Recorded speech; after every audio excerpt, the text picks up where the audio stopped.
Hey, BB-8. BB-8. Hey, what day is it? Yeah, that's right. It's my birthday.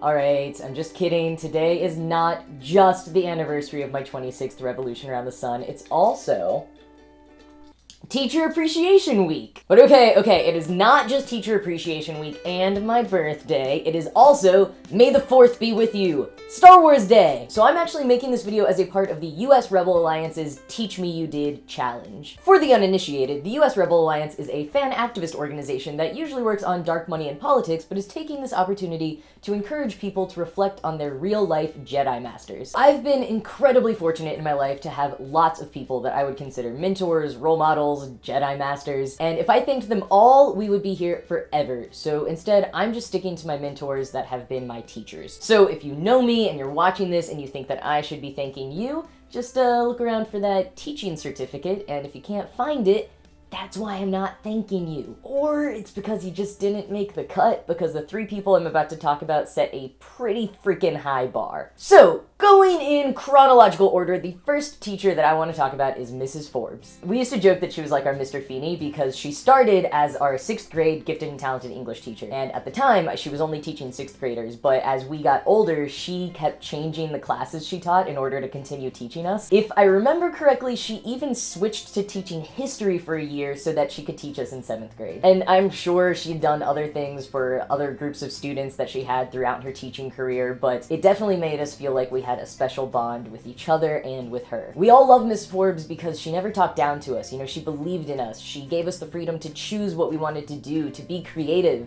and she stuck up for us. She was also always a huge supporter of my writing, which in middle school was like my all-time favorite hobby, tied only with acting. I think I developed as a strong writer at a young age thanks to her instruction and encouragement. I still hear her in my head all the time when I'm writing. And even though middle school sucked in a lot of ways, like it does for everyone, I look back on every moment in her classroom and I can't help smiling. As cheesy as that sounds, it is true. Unfortunately, after much cajoling, Mrs. Forbes did not follow us to high school, but we did get a new gifted and talented English teacher who totally filled her shoes, if in slightly different ways. Miss Brim was a goofy, passionate, super smart teacher that we all just fell in love with immediately. She was so cool and really believed in what she was doing. And she was another one who really supported my interests. She let my best friend Clay and I repeatedly make videos for our class projects and even let us screen our non-class related videos in the classroom. And that encouragement led me to discover a love of video editing. It led to me and my friends starting a goofy production company called Attractive Geniuses Inc. And it was even when I put up my first YouTube videos. In the end, I don't think we were as great to Miss Brim as she was to us, and I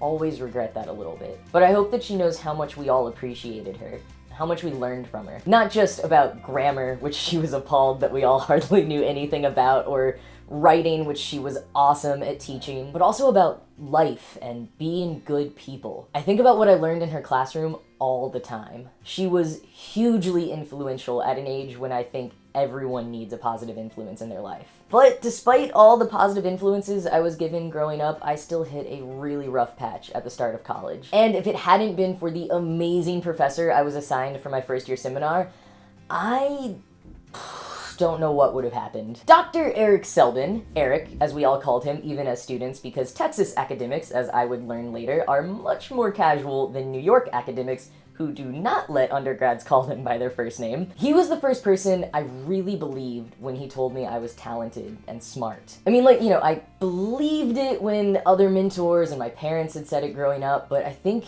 with them it was more like ego stroking somehow. But when Eric called me into his office one day to talk about a paper I'd written, and not to tell me that I had failed it, but rather to say how impressed he was, it was like this deeper realization. You know, here he was, this super smart and accomplished professor who barely knew anything about me, saying that I was worth something. And it took me a while to actually believe him. It was like this whole long process of learning to believe in myself. And he's actually the reason why I'm on this track in my life, making online videos and things like that, and why I transferred schools halfway through college to go somewhere where I could learn film production, because he trusted me enough to let me do a documentary instead of a paper for my final project in class, and then saw the potential in me and what I could do and encouraged me to go follow my dreams. Eric taught me some of the most important lessons intellectually, but also stood by me during the hardest time in my life. In lieu of friends my freshman year of college, I was in his office almost every single day. And whether we were talking about life or class or politics or trading burned CDs, he made me feel better and less alone and like there were still things worth living for.